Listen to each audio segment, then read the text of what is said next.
എന്റെ പത്തിരി നാടിന്റെ അഭിമാനമാണെന്ന്. ആ ഈ നാടിന്റെ രാജാവാണെന്ന്. പിന്നെ ജിന്റപ്പ ഒരു 9 മണിയായപ്പോ വിളിച്ചു. അപ്പൊ എന്റെ മോനെ ഞങ്ങളൊന്ന് പോയായിരുന്നു, അവിടെ കണ്ടു. അത് കഴിഞ്ഞിട്ട് എന്റെ മോൻ സന്തോഷിക്കുന്നത് ഫോൺ വിളിച്ചപ്പോൾ എനിക്ക് ഒരുപാട് സംസാരിക്കാൻ പറ്റില്ല. അമ്മ സംസാരിച്ചു. കാരണം എനിക്കിവിടെ കുറെ കേസുകളൊക്കെ ഉള്ള കാരണം ഞാൻ ഓടിപ്പോകുന്നു. ഇത് പ്രതീക്ഷിച്ചിരുന്ന ഫസ്റ്റ് കിട്ടുന്ന പിന്നല്ലേ ഇപ്പൊ ലാസ്റ്റ് ആണെങ്കിൽ അർജുനായാലും ജാസ്മിനായാലും നല്ല മത്സരം കൊടുത്തു.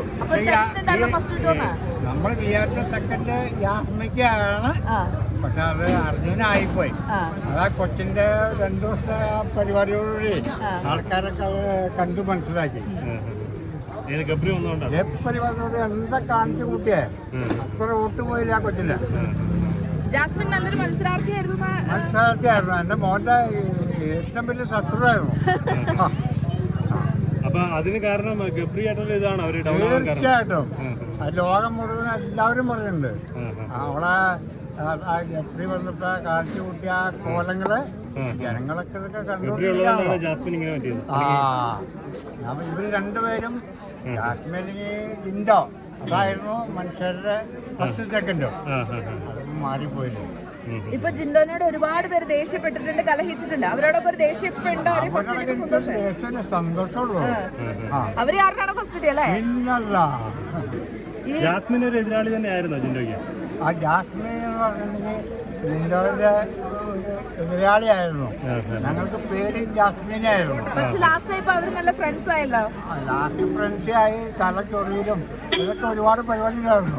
എന്നോ നമുക്ക് മനസ്സിലായില്ല. ജാസ്മിൻ ഗബ്രി പ്രണയം സീനുകളൊക്കെ ഇങ്ങനെ കുറെ കണ്ടിട്ടുണ്ടായിരുന്നു. അതൊക്കെ കാണുമ്പോൾ ഒരു അരോചകം എന്തെങ്കിലും തോന്നിയോ? അതെന്ന് പറഞ്ഞാ ഈ ഗബ്രി അങ്ങനെ അവനൊരു കല്യാണം പറഞ്ഞത് കാണുന്നവരൊക്കെ എല്ലാവരോടും പറഞ്ഞാക്കണം.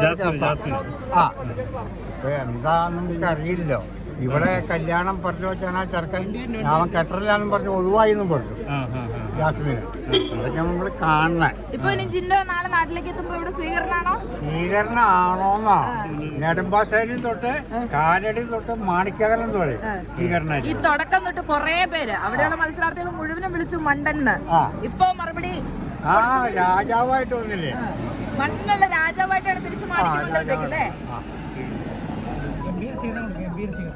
ഗംഭീര സ്വീകരണമാണ് അവർ കേൾക്കുന്നത്. അതായത് ജിൻഡോന്ന് പറഞ്ഞാണല്ലോ, ചെറുപ്പം തൊട്ട് അവൻ അധ്വാനിച്ചുണ്ടാക്കിയേക്കണ ഇതാണത്. 4 ജിമ്മുണ്ട്, ഈ കരാട്ട പഠിച്ചിട്ടുണ്ട്, പിന്നെ മിസ് കേരള മിസ് എറണാകുളം അടിച്ചിട്ടുണ്ട്, മദർ തെരേസ അവാർഡ് പഠിച്ചിട്ടുണ്ട്. ഇതൊക്കെ എൻ്റെ മോന് നേടിയിട്ടുണ്ട്. ഇതൊക്കെ കേരളം അറിഞ്ഞു അല്ലേ? പിന്നല്ലേ.